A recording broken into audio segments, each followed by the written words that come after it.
पर जो है उस सहाबा किराम के साथ मुशरिकीन मक्का की जो है मुठभेड़ हुई और कुछ सहाबा यहाँ पर शहीद भी हुए थे, जिनकी कब्रिस्तान यहाँ पर मस्जिद कुलस्तानी में जो है कब्रिस्तान बना हुआ है।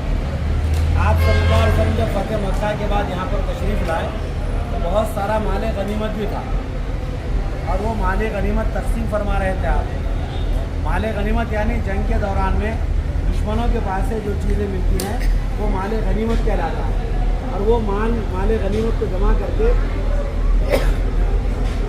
आप वसल्लम अपने हाथों से अपने भाइयों में यानी कि मुसलमानों में उसको तकसीम फरमाते थे।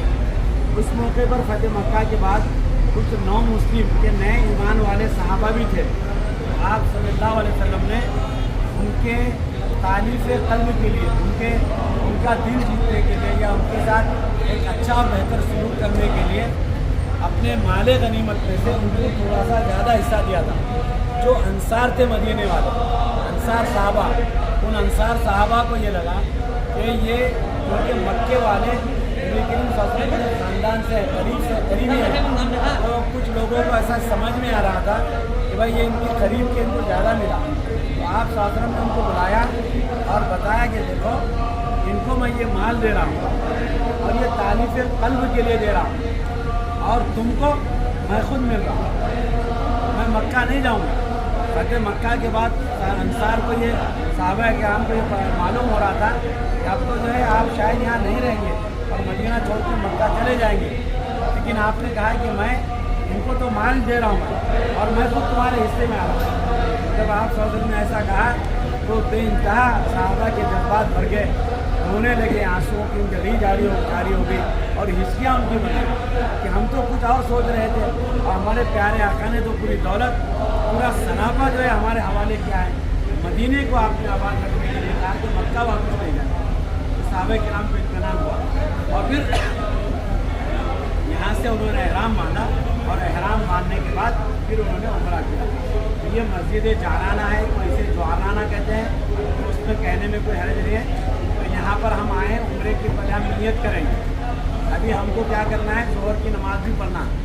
अब क्योंकि सब साथी एक साथ फिर जमा होने में दिक्कत होती है, नमाज के बाद सोचे थे कि आपको हम नियत कराएं, लेकिन नमाज के बाद फिर जमा होने में क्योंकि परेशानी होती, तो आपको हम नियत कराएंगे उम्रे की और उसके बाद जो है हमको ज़ोहर की नमाज़ भी पढ़ना है और फिर 2 रकात जो है नफिल भी पढ़ना है जो उम्रे के लिए हम पढ़ेंगे। तो पहले मैं नियत कराता हूँ, आपको नियत कीजिए।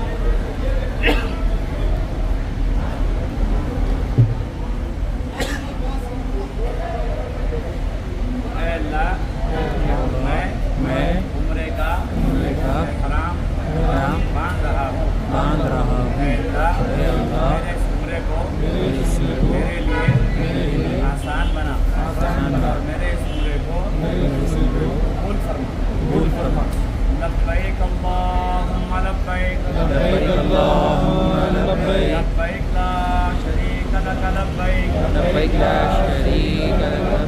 इन्नल हम्दा वन निअमता लक वल मुल्क ला शरीका लक شريك لك. دیکھیے یہ تلبیہ پڑھنے کے بعد ہم احرام کی پابندیوں میں آ جاتے ہیں.